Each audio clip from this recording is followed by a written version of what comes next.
मेरो बहिनीको बिहे नजिकिँदैछ, तर मेरो हात खाली छ। थोरै भए पनि सहयोग गरिदिनुहोस् न। मेरो बहिनीको जीवनको सवाल हो। दुनियाँमा आफ्नै मान्छे हुँदा पनि म बिल्कुल एक्लो भएछु।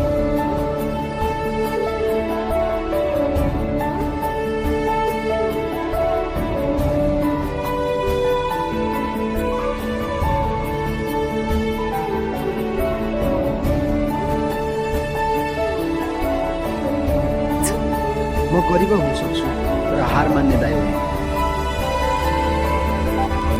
तपाईँ असफल होइन दाइ, तपाईँ नै मेरो सबैभन्दा ठुलो सहारा हो। बिहेपछि पनि हुन्छ। तेरो सपना पूरा हुँदैछ बहिनी। दाइ, यो बिहे मेरो मात्रै होइन, तपाईँको पसिनाको परिणाम हो।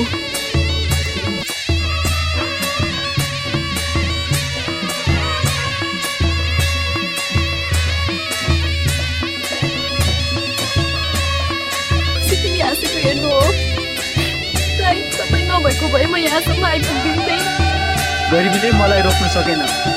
दाइको कर्तव्य मैले पुरा गरेँ।